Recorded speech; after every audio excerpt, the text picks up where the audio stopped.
Hello, I'm Dr. Lenore Walker, and today we're going to talk about staying safe at home. I'm a clinical and a forensic psychologist, and I am a Professor Emeritus at Nova Southeastern University's College of Psychology. I'm excited to be part of the 7th webinar that Nova Southeastern University's Division of Advancement and Community Relations has been doing to be a resource for the community, for its supporters, and for our alumni.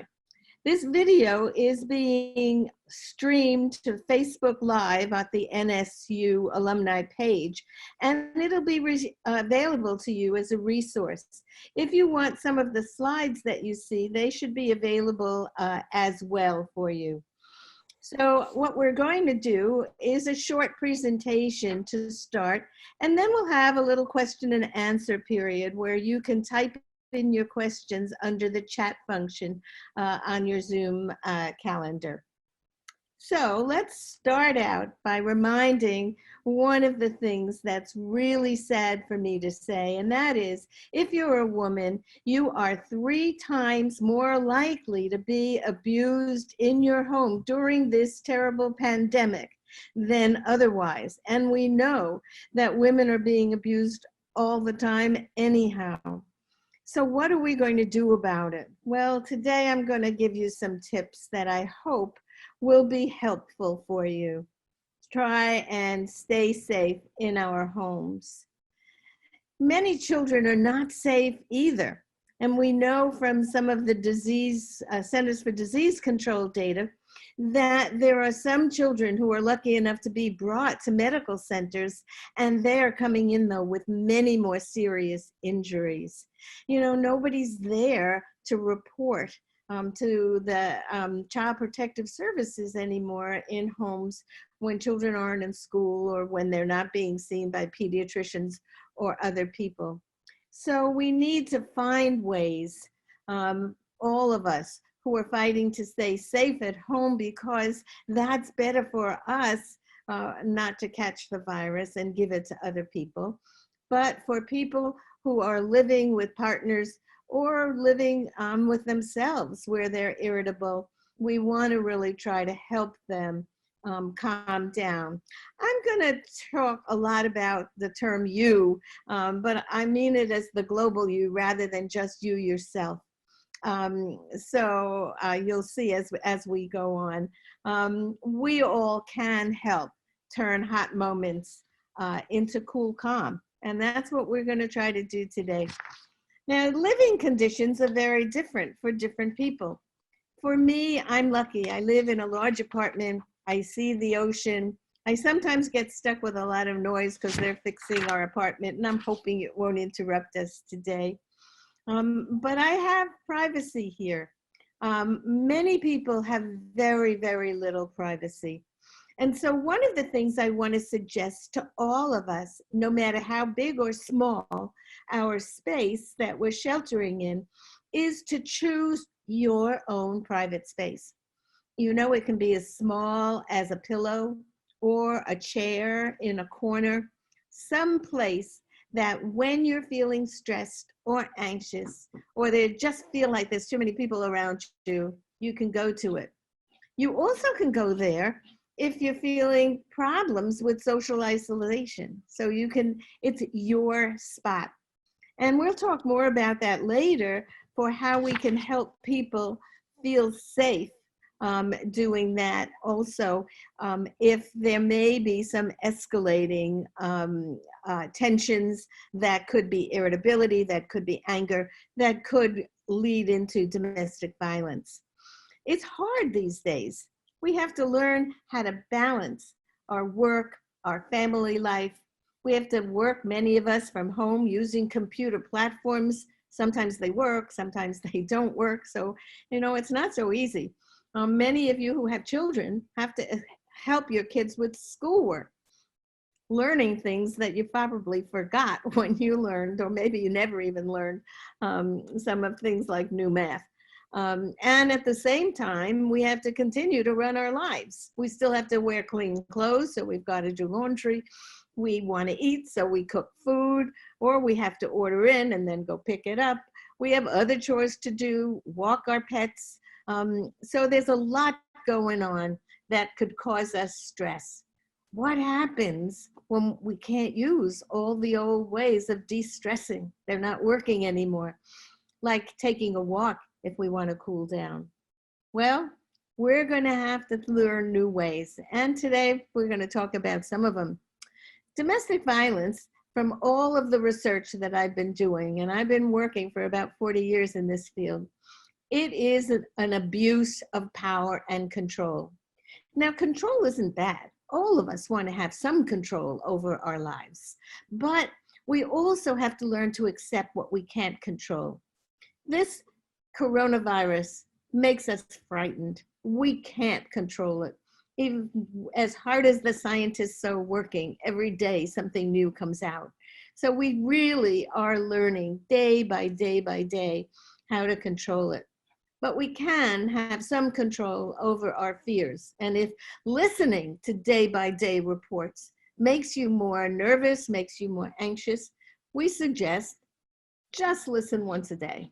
That's probably all you need to know. And sometimes you don't even need to listen once a day. We turned off our news 1 hour a day. That was all we allowed ourselves for a while because it was getting us too anxious, interrupting our sleep, interrupting our ability to do other kinds of things. It's when you get too frightened, you also can get too anxious. And the more anxiety you have, the more stress you have, the more irritable you can become. Now, anxiety isn't all bad. It actually is a motivator. It gets us moving, gets us doing things. But too much anxiety is going to push us over the edge. We want to let minor things go. Now, we might not always want to do that, but during this period of time, we have to figure out what's important and what isn't, and let it go. Focus on the positive. Focus with some gratitude, with emotional generosity. Be kind to yourself, be kind to others, be tolerant. Notice things and name them. You know, the more you talk about our senses, our touch and smell and sight, and I'll get into more of that, the more detail you notice, the calmer you can become. We want to try to look for a balance between being separate and alone and doing the things we need to do and being attached to other people. And we want to try, if we're living with other people, to anticipate their needs. Because if you can see what's happening to somebody else and be able to help them calm down, that will be helpful. We talk about turning hot moments into cool calm. And it takes two people, it's catching. When somebody else is starting to escalate, it's easy to catch on. So we have to work harder for ourselves to keep calm. I call it flipping your feelings, not flipping your lid.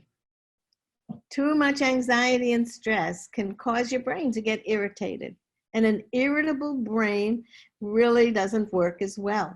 Sometimes it gets stuck on, sometimes it gets stuck on off.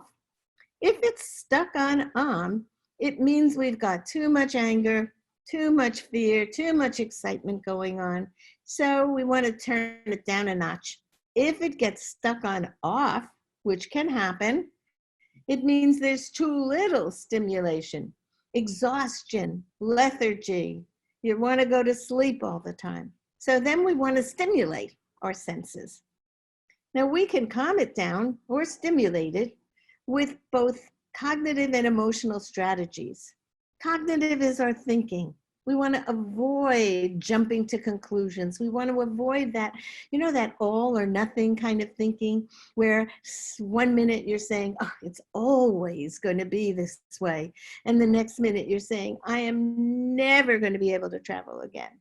Well, when you use those words, all, never, should, those are cues to you that you're getting into too much all or nothing thinking. So how do you get out of it? Well, turn to a little emotion. So we want to mix our right brain, which is the more emotional side, with our left brain, which is the more cognitive side. Name feelings. So you're taking an emotion and you're putting a thought to it when you name it. Tell a story. Include all different kinds of things in the story. Focus on the positive. Again, positive thinking. One of the interesting things we can do is to find a safe place for us mentally. You may have experienced something that really felt good. You liked it. When you think about it, it just makes you feel nice. So think about that kind of place and mentally recreate that image for yourself. Focus when you recreate it on the sensations that I'm talking about. Do you hear something? Do you see colors? Do you feel something? I like to think about myself at the beach, and I love to feel the warm breeze across my face and hair. Those kinds of sensations are important as we begin to remember this safe place. And we want to continue to remember it for a while. Keep focusing on it and memorize that scene. Because when you get anxious and you start to feel yourself rising, you can take out that scene and think about it, and it will be calmer. You'll feel better. Some people don't have any really good places that they want to use, and there are lots of them on the internet now. You can Google some of them, different meditations that can be used. Have them ready, practice them in advance so that you can use it when the stress gets you. There are all kinds of strategies that you can use. I'm not going to go over all of them on this chart. You know, you can take breaks from activities and pace around the room, take deep breaths and different breathing activities. You can figure out how to soothe yourself or maybe soothe a child that's getting irritable. Me, I like to calm myself down by eating food. Chocolate's my very favorite. But you know, if you're into healthy food, turkey is good. It's got good tryptophan, which really can calm people down. So use things that we know can do it. Play with a stress ball. You know, chew gum. Now, don't chew gum if you're doing Zoom calls because it really doesn't look very good. But it's very good exercise for your jaw. And so if you're just reading or you're just trying to relax a little bit, put on some soothing music. If you've got a child that's really giving you a hard time, pay some attention. Better to do good attention than having to give them negative attention. No matter what, they're going to want it and going to get it. So even for yourself, jump up and down, stomp on it, you know, squeeze, release, push against the wall. So we're looking at thinking strategies, we're looking at emotional strategies, and we're looking at some exercise. So let's talk a little bit about exercise. Regulating tension is good for us. It's good because we can create some tension with our bodies and we can then let it go. And letting go usually feels better. So I thought I'd give you two little exercises that maybe you want to do along with me today. Let's look at the first one. Very simple. You could be sitting down just like we're sitting here and take your hands, make a fist, and tense up your muscles. Some of you might want to do your leg muscles instead of your hand muscles, but it's easier to show it with hands. And you're going to tense them up and hold it on a count for 3, and then take a breath and let it go. So let's try it. Tense our muscles and squeeze and hold it. 1, 2, 3. Now take a deep breath and let that tension go. Feel any better? If not, you can repeat it. In fact, you could be doing it while you're listening to me, but not quite yet, because I've got another exercise that you might like. This one is called the butterfly, and it comes from the people who do EMDR, which is a way of trying to get people to stop focusing on some traumatic events. So let's take our arms again And we're going to take your right arm and put it on your shoulder and cross your chest, and your left arm, put it on your right shoulder. Okay? And touch each shoulder with the opposite hand and tap very lightly. You can tap simultaneously. You can tap one at a time, or you can even tap in a rhythm, sing in a song. Now let's take your elbows, raise them, and now you've got a butterfly. Raise it up and down in the same position. You might even want to sing a song softly with it, or alternate it with tapping and up and down. How's that? Maybe you feel better, maybe you need to do it again. But it's a good one to try. You know, you're more irritable if you don't get enough sleep. The problem is that you don't get enough sleep, you get irritable, then you get anxious, then you don't get enough sleep. So it becomes a cycle. Let's see if we can really figure out some ways of helping us get better sleep. The two major ways are that you can't fall asleep, or you wake up and you can't get back to sleep. Partly you can't stop thinking, partly you get physically tense and very worried. So another exercise you can do is like make yourself into your body scanning machine. And you're laying out, and here you can't probably do it because you probably have shoes on, but you wiggle your toes. And you do your right toes, wiggle them, feel what it feels like to move them, feel whether they're hot, are they cold, are they rough, are they dry, different sensations. Then move to your left toes, do the same thing. Then move up your leg to your feet and your ankles, and then to your calves, to your thighs, moving up to your belly, to your butt, move up to your chest and to your arms, and then up to your head. By the time you get up to your head, you probably are feeling more relaxed. If not, do it again. Usually it takes 2 or 3 times to really relax your body sufficiently, and you're thinking something else, so you're interrupting those anxiety thoughts, and you can fall asleep. See if it works.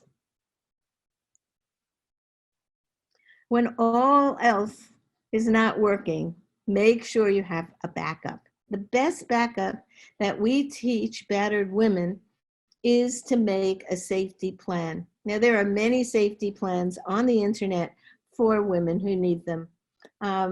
We also tell them to be prepared.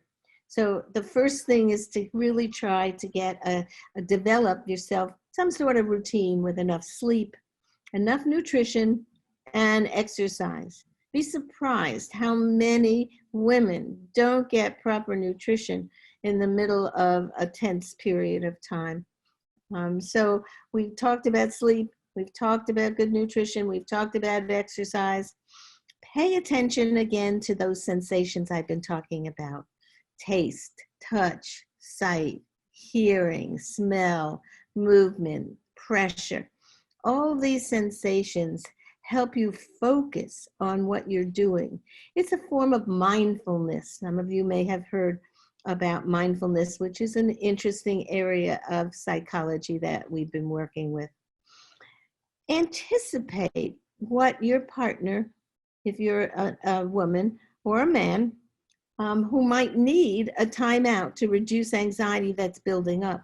Or maybe even you. Maybe you are overworking and a little more irritable, and you don't have as much patience with a child or with a partner.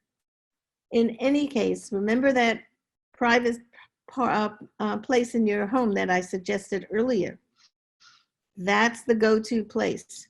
It's a place to go to time out, to reduce that anxiety that's building up.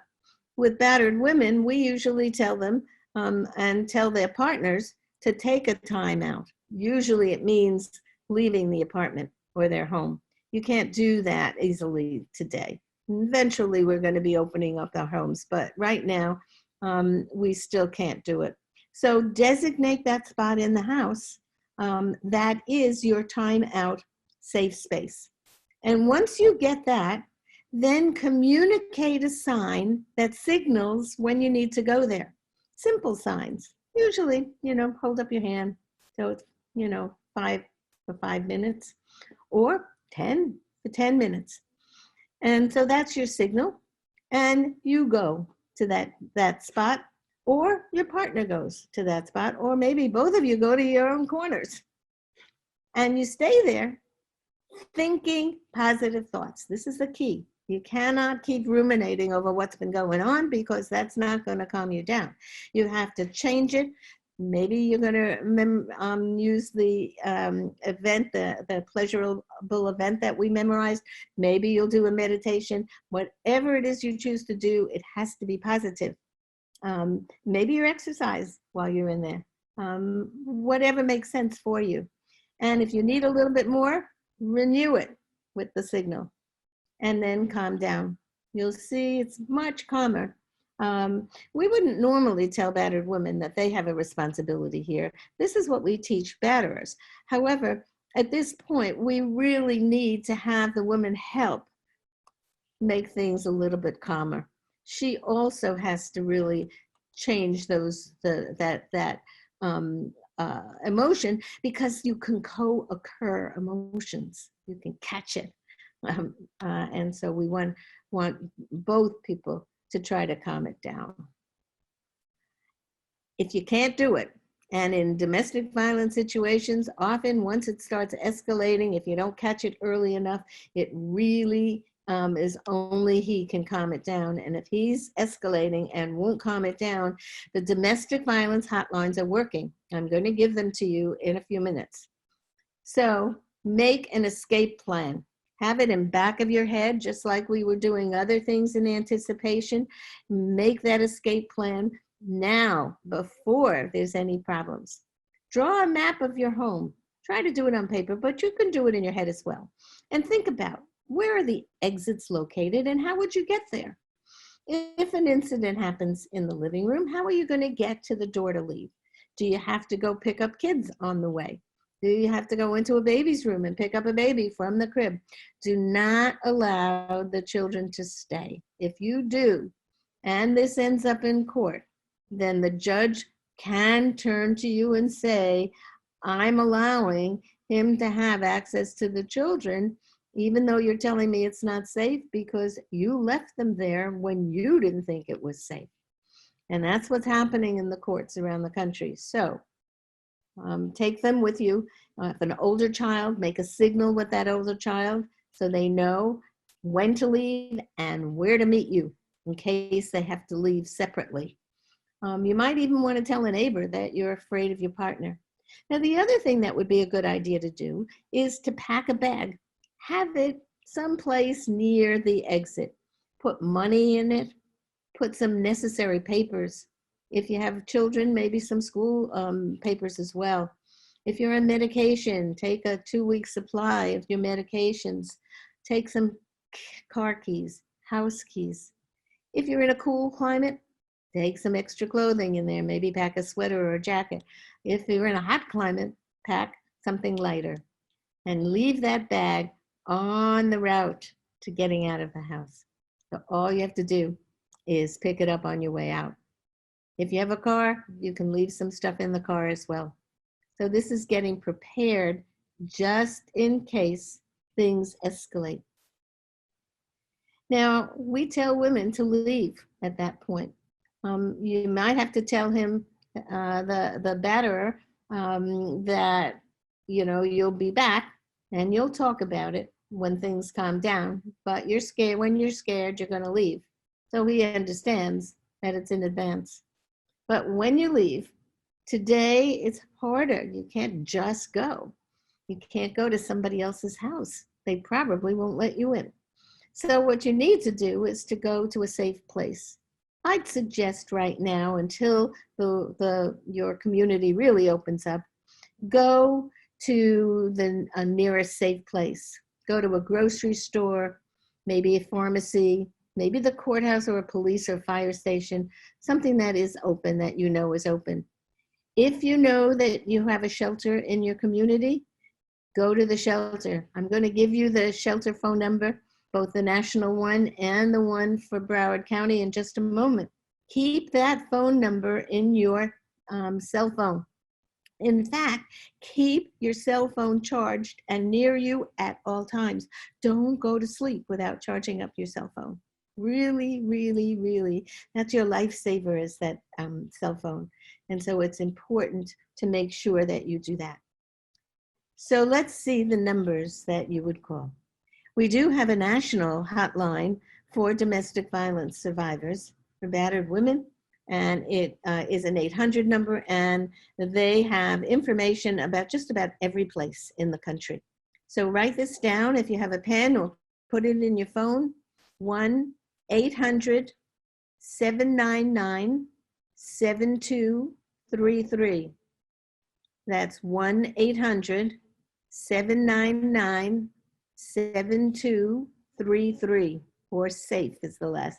The 7233 spells SAFE. If you're in Broward County, where Nova Southeastern University is located, you can call the Women in Distress hotline, where they will chat with you. 954-761-1133. That's 954-761-1133. Now, if you have to leave, you want to go to Women in Distress, I'll give you their number where you can call them. You must call them first. 954-760-9800. That's 954-760-9800. And of course, as soon as something feels dangerous to you, call the police at 911. It's still working in most places. We've got lots of other resources that we'll do, but let's take some questions and I'll try to answer them for now. I'll leave this up for a moment and let's see if we've got some questions. All right, we have our first question, and it is, my partner wants me to go to work, but I'm afraid to do it yet. What should I do? Good question. This is going to be coming up more and more. Obviously, if you have to go to work, if you need money, or if your where you work is not open, you can't go. If it is open and you don't feel it's safe, then you may have to leave the house and go someplace else rather than go to work. So you have to really discuss it with your partner. If you can't talk to your partner, if your partner's not rational about it, then you may have to seek help, and I would call the hotline for that. Good question. Thank you. Another question is, what if the woman wants to leave but has nowhere to go? What's the protocol for that? Again, if you're in Broward County, you can call Women in Distress. If you're not and you have the 800 number, call them. They will help you figure out where is the best place to go. Don't go to family now. Don't go to friends. Sometimes we suggest doing that. But at this time, you don't want to take chances about infections. So people may not, you may get there and they may not let you in. So it puts them in a very difficult position. So call the hotline and find out the best place to go. If you're leaving the house, do as I say. Go to the pharmacy, go to the grocery store, whatever store is open, and get help from there. Thank you. Another question with regard to the numbers, some of the numbers that you have up. Can you contact these numbers and ask to remain anonymous if you happen to know someone that is being abused? Yes, you can, and they can walk you through it. Thank you. Another question is, I'm a single parent with kids in a limited space apartment. Do you have suggestions to cope with full-time homeschooling plus being a full-time parent during these days? Well, patience, and tolerance, a lot of tolerance. One of the best things to do is to try to anticipate the needs of the children. It'll depend on their ages, but they need attention. And they need to do some of the school. Don't take the schooling too seriously. do the best you can with it. But I've heard of some big arguments that get started because a parent wants the child to do something in one way and they're unable to do it. We're getting to the end of the year, and I think go lighter on the schooling and more on the exercise and doing fun things. Thank you. We have one last question. What signs should I be looking for so I can help identify a person with high levels of anxiety? Well, most of us can see the physical results of anxiety. They're very nervous. They sometimes shake with their talk. Sometimes they physically shake. Sometimes they just tell you they're nervous. They can't complete a sentence. So there's a lot of ways that you can see anxiety. The worst thing to do is to tell somebody to relax because you're not going to relax when someone tells you to do it. So the best thing is to try to, if you're willing to talk to them and listen to what they say, if they want to talk. You can hear all my anxiety coming up because of the drilling that's starting up in my building again. So that's another way of identifying it. Sometimes exercise will help reduce some of the anxiety. So some of those exercises might be fun to do as well. Somebody who's too anxious, we have some resources that people can look for. In fact, I'm going to show you. Oops, there we go. On the slides, if you're watching slides, I have a whole bunch of things that you can take a look at on your own, but a lot of resources. And we have psychotherapy that's going on at Nova Southeastern University Psychotherapy Clinic, at Henderson Behavioral Health here in Broward County, but in other counties as well. There are therapists who are doing treatment. And if you yourself are a therapist and you want to learn more about how to deal with people who are involved with domestic violence, I'm involved in a new project with a certificate program for already licensed therapists called Innovative Professional Continuing Educations, and you can see us there as well. You can contact me at Nova if you want more information. My email address is on the beginning, which is Walker, LE, at nova.edu. Very simple. Thank you so much, Dr. Walker. This concludes our presentation, and we appreciate you being a part of our speaker series. It's been a pleasure.